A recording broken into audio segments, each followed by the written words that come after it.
Hi, my name's Ian. I'm a dad. I'm an engineer. I've been worried about climate change because we use a lot of fuel.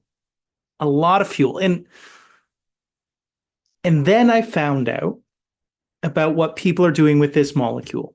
Nitrogen in the air is 78% nitrogen. It's easy to get.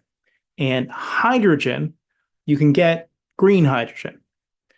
So this is ammonia. If you get green hydrogen, it's green ammonia. And in many ways, it's more practical than using hydrogen by itself. Uh, it is more energy dense. It's a liquid rather than a gas, which means kind of everything you're going to do is a lot easier, right? You can use it sort of like gas in a car, right? Um, so the cost of this is actually pretty reasonable. The supply chain is pretty reasonable. Everything's pretty reasonable. It's a little bit more than gasoline. Um, the gas tank in your car needs to be a little bit bigger, and it's under a little bit of pressure, so it's going to be steel rather than the plastic tank you have. But all in all, the fuel costs and the engine costs are great, right? 100% green fuel, pretty comparable to what we're doing today. I was challenged the other day, and so I decided to look it up. What about the infrastructure costs? What about the fueling stations? Like, what would it take for an Esso? I'm in Canada, an Esso or an Irving or private company, say a city or a mine, to have their own green ammonia fueling. So let's just start with fuel makes sense. All right. I looked up the other day the best Volvo transport truck, battery transport truck. It will go for like 250 miles, uh, and then it needs to be charged, and it takes 90 minutes to charge. So if you're operating this fleet, 30% of the time your trucks need to be charged. They're out of commission, sitting charging. Compare that to a fuel that has 12 times more energy in a liter that you can fill up like that, and it just starts to make a lot of sense. So I said we get the hydrogen from green power splitting water. Uh, we already use a lot of ammonia. Historically, we've made ammonia with natural gas. That's where the hydrogen came from. Okay. But we use a lot of it. It's probably the second most used chemical in the world outside petroleum. Um, and so we use 80 million tons a day. There's pipelines, 64 different countries make it, tons of ports have trading facilities. It's already quite huge.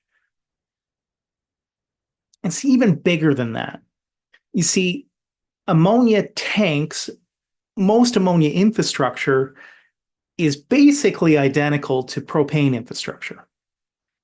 The valves in propane are often brass, and ammonia will eat brass. So you need different valves.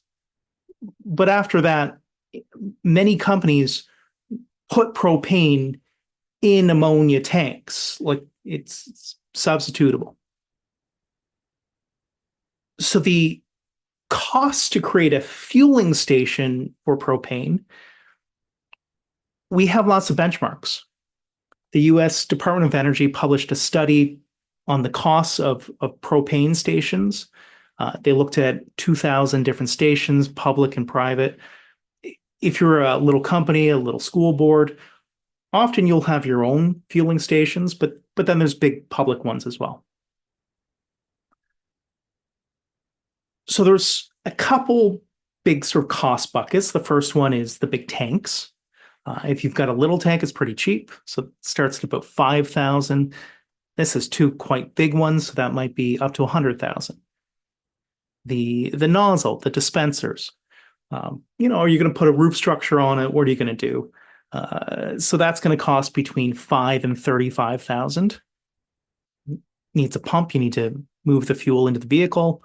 So that's 4,000, maybe 15,000.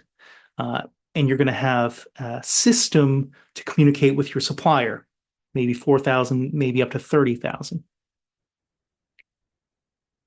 So if you're going to do this really small, right? Say your school board and you're going to do 3 buses, small. You could lease the equipment for 3,000. You could own the equipment for 45,000. Okay. It's going to last a long time. But if you want to go bigger, if you want to spend 5 times as much, 225,000, maybe at least for 15,000, you could do 250 school buses, right? So you could do 10 times as many buses for 5 times more. Economies of scale. As you go bigger, it's cheaper. Now, just to draw that point of comparison, EV charging, what would that cost? We've got your charging units. Those can cost between 45 and 100,000 for commercial ones, not home ones. You've got to install it. That equipment isn't cheap. Those transformers and things, they're not cheap. So 40,000 to 150,000. Some of the upscale features could cost 100,000. So level 3 charging.